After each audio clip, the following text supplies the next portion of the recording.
오늘 주일을 맞이하여 주님 앞에 나왔습니다. 오늘은 종려주일입니다. 예수님께서 우리를 위하여 십자가에 달려 돌아가시기 위해 예루살렘에 입성하는 날입니다. 하나님, 그 예수님의 사랑과 그 예수님의 은혜를 우리가 늘 기억하며 사는 사람들이 되게 하여 주시옵소서. 오늘 찬양하고 하나님께 영광을 돌릴 때에 하나님, 우리에게 그 은혜와 사랑을 부어주시며 우리를 얼마나 사랑하시는지 그 십자가의 사랑을 깨닫게 하여 주시옵소서. 말씀을 들을 때에 우리가 또한 말씀대로 살 수 있는 힘을 더하여 주시고 말씀의 은혜를 더하여 주시옵소서. 전하는 자에게도 하나님의 능력을 부어 주시옵소서. 하루하루 살아갈 때에 나 혼자 살아가는 것이 아니라 하나님 주시는 힘으로 살아가는 사람들이 되게 하여 주시옵소서. 부활의 소망을 꿈꾸며 또한 이 세상의 어떠한 고난과 역경 속에서도 다 이겨낼 수 있는 하나님의 사람들이 되게 하여 주시옵소서. 예수님의 이름으로 기도합니다. 아멘. 찬양하겠습니다.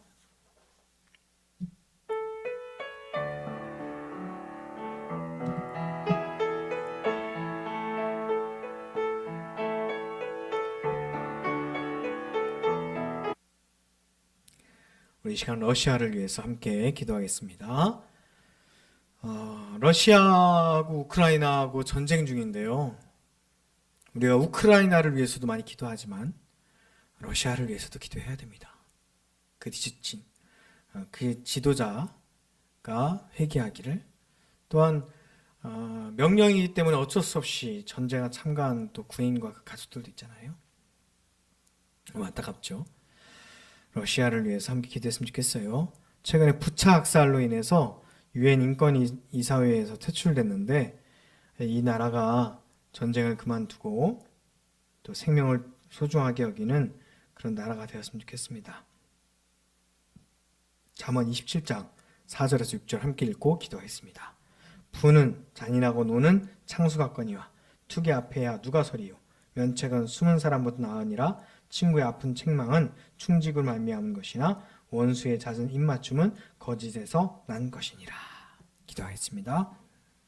하나님, 우크라이나의 민간인을 학살한 정황으로 인해서 유엔 인권이사회에서 퇴출당한 러시아 정부를 일깨우사 악에서 돌이켜 선으로 돌이게 하여 주시옵소서.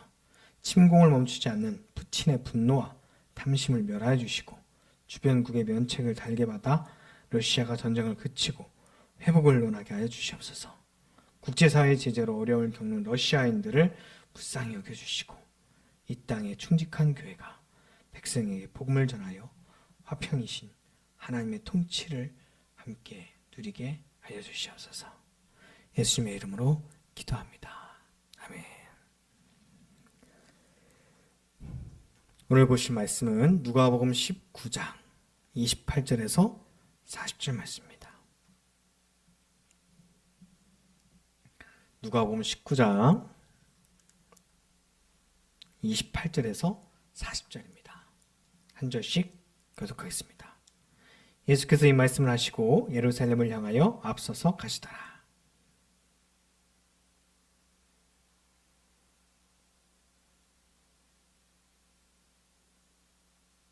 달라요? 제가 읽겠습니다.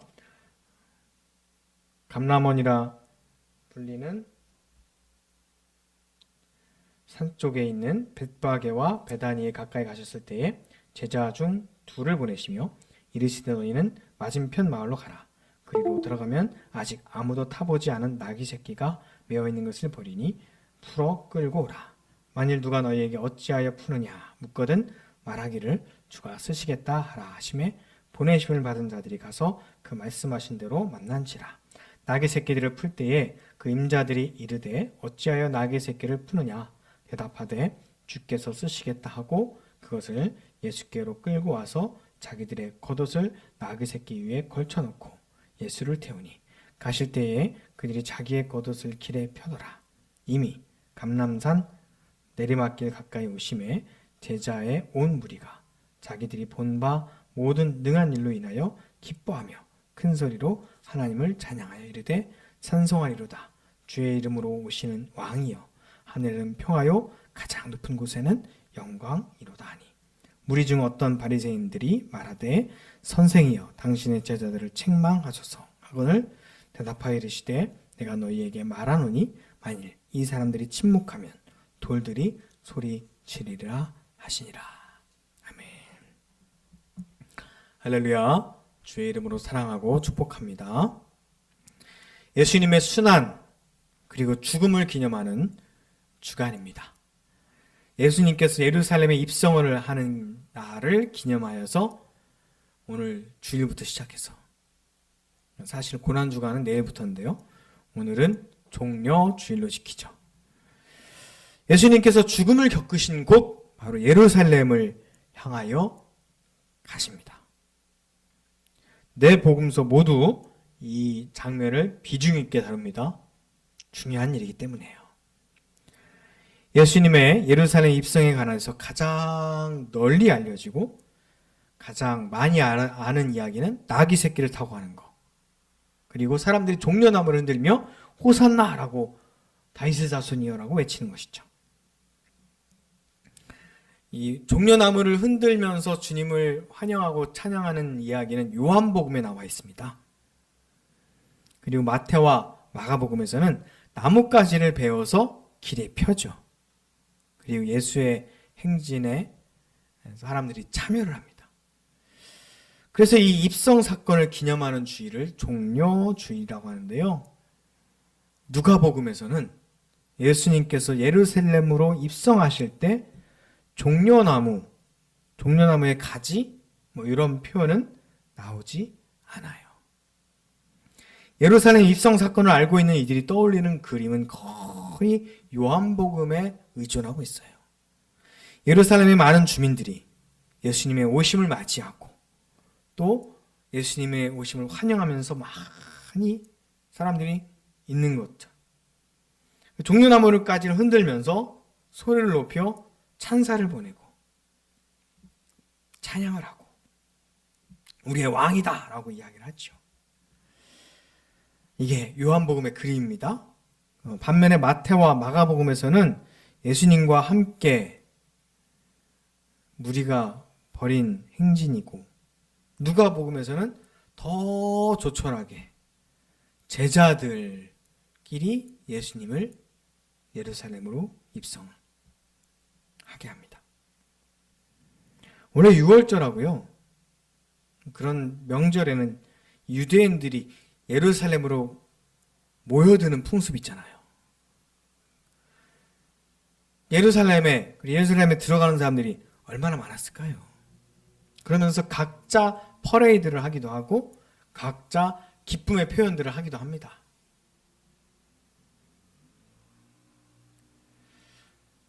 믿는 사람들 대부분은 이번 고난주간을 지내고 다음 주 부활주일에 깨끗하게 입은 옷과 또 부활절에 영광스럽고 기쁜 찬양을 부르면서 그리스도께서 주님께서 부활하셨다는 것을 실감을 할 겁니다.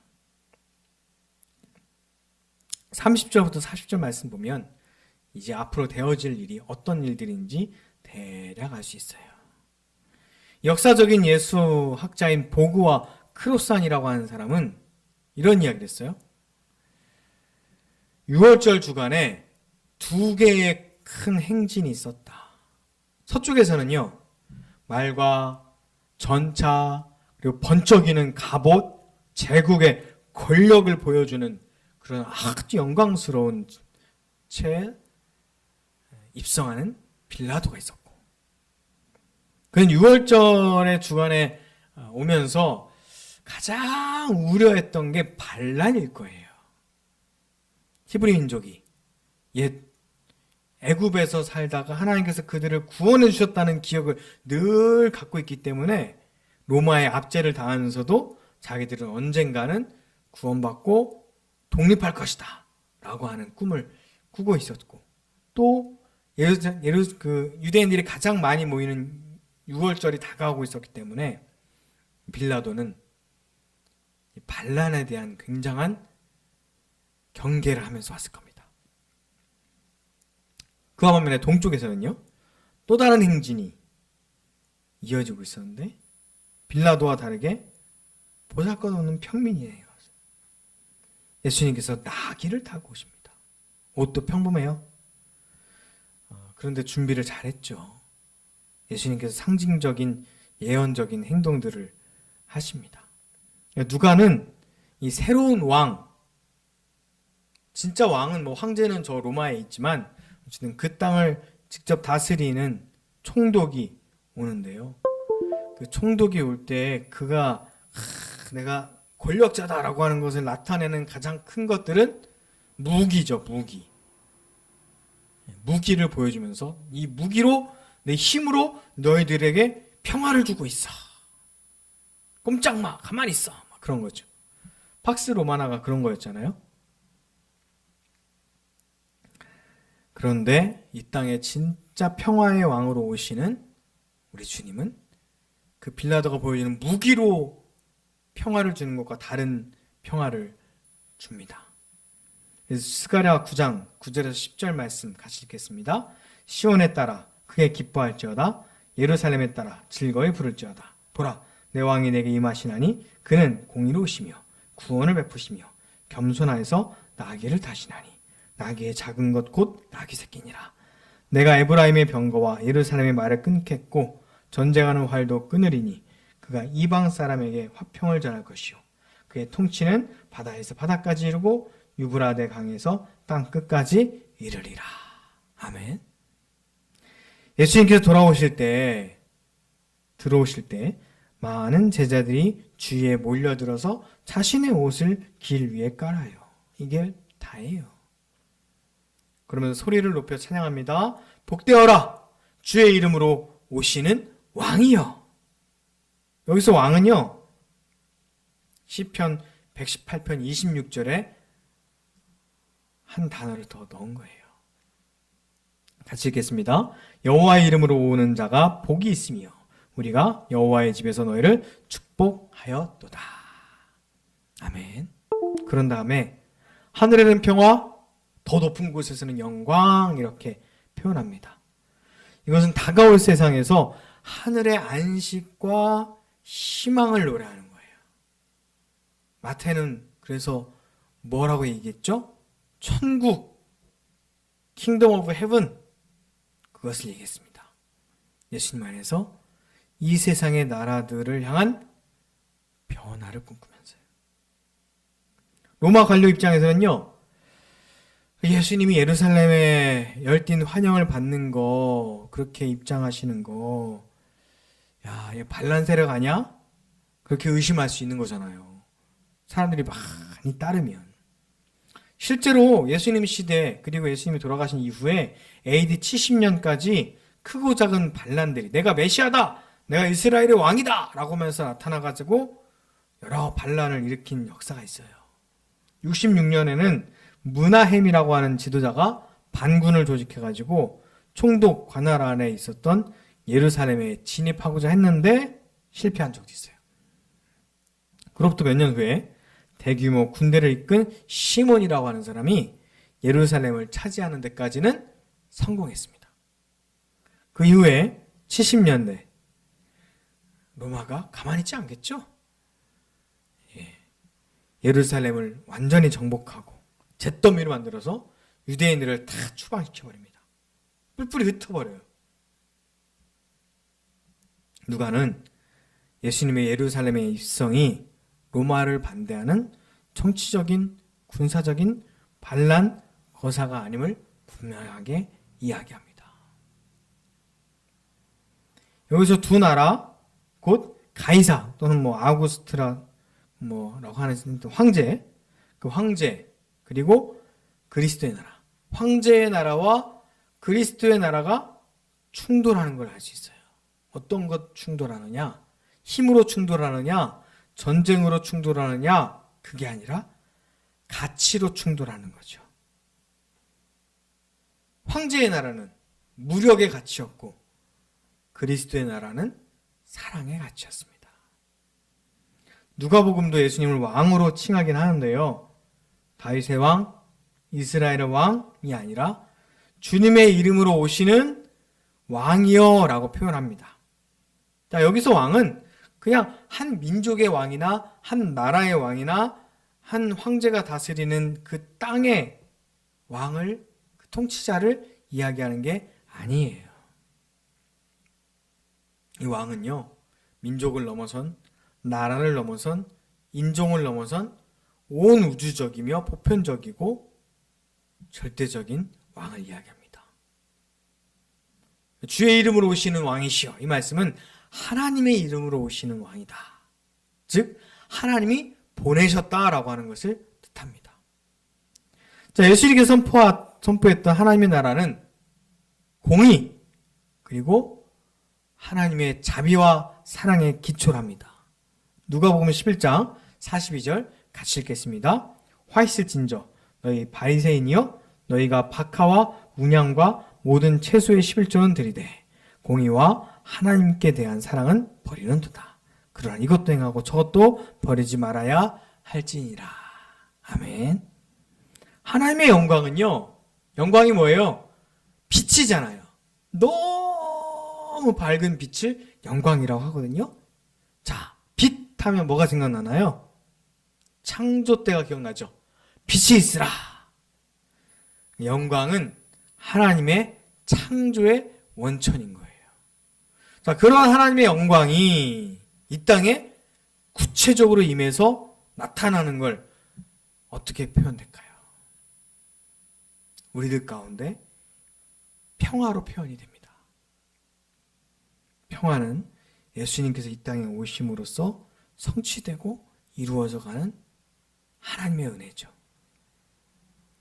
누가복음에서 구원은 평화, 즉 세상과 하나님과의 평화를 이야기하고요.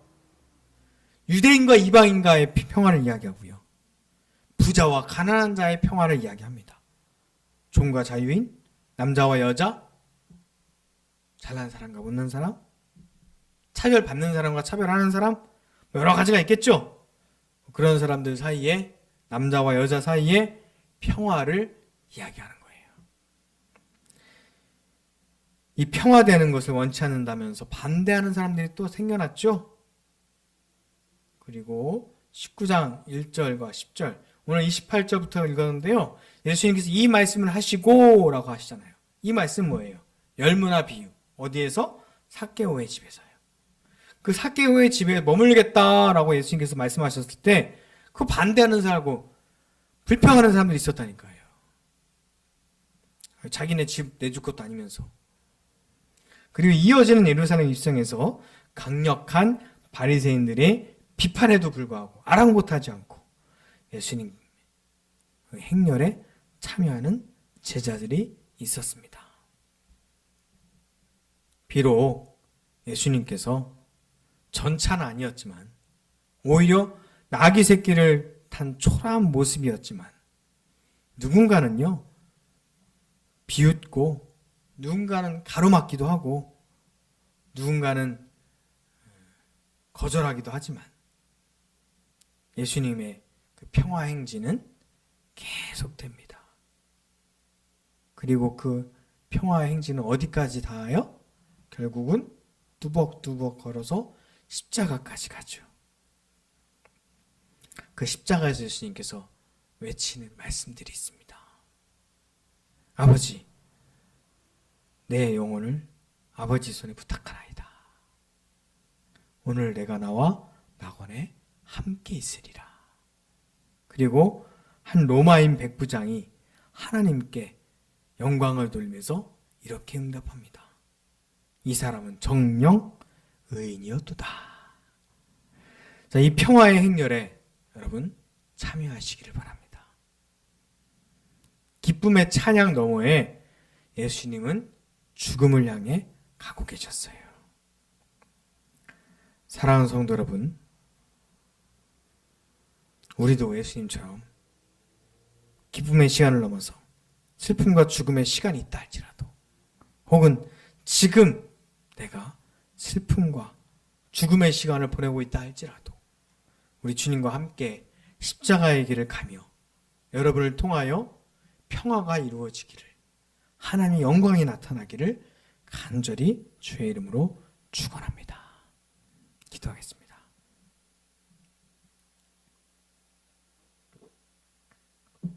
사랑과 은혜 하나님 감사합니다. 하나님의 영광이 우리를 통하여 나타나기를 소원합니다. 우리를 통하여 이 땅에 평화가 이루어지기를 소원합니다. 예수 그리스도의 십자가를 의지하는, 예수님의 십자가의 그 고난의 길에 동참하는 우리를 통하여 세상에 하나님의 빛이 드러나게 하여 주시옵소서. 사람들이 기뻐하고 즐거워하지만 그 기쁨의 찬양 뒤에 예수님은 십자가를 지러 가십니다.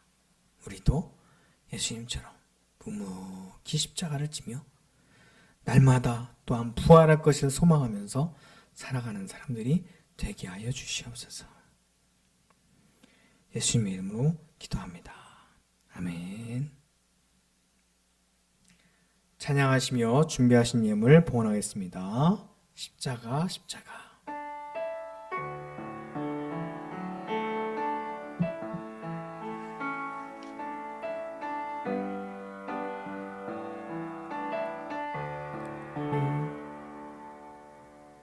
하나님, 우리가 주님의 그 고난을 기억하며 살게 하여 주시옵소서. 예수님이 가시는 그 길, 때로는 칭송받을 때도 있지만 때로는 십자가에 죽는 길이기도 합니다. 우리가 그 십자가의 길을 주님과 함께 가는 사람들이 되게 하여 주시옵소서. 예수님께서 나를 위하여 십자가에 죽으셨음을 늘 감사하며 찬양하는 사람들이 되게 하여 주시옵소서. 오늘 드려진 예물을 주님 기뻐 받아주시고 이 예물이 쓰이는 곳마다 하나님의 사랑, 주의 십자가의 은혜가 넘쳐나게 하여 주시옵소서. 먼 곳에서 진리교회를 생각하며 하나님의 영광을 바라보면서 헌금한 하나님의 사람들이 있습니다. 하나님, 그들이 어디에서 무엇을 하든지 그들의 일터 가운데, 그들의 가정 가운데 하나님의 사랑이 충만하게 하시고 또한 그들의 기도 제목 가운데 주의 능력으로 이루어지게 하여 주옵소서. 이 헌금으로 진리교회가 주의 복음을 전파하며 하나님의 나라의 일을 감당하게 하여 주시옵소서. 이제는 우리 주 예수 그리스도의 은혜와 하나님의 크신 사랑과 성령의 함께 하심이 오늘 예배를 드리는 모든 이들에게 이제부터 영원토록 함께 하시기를 간절히 축원하옵나이다. 아멘.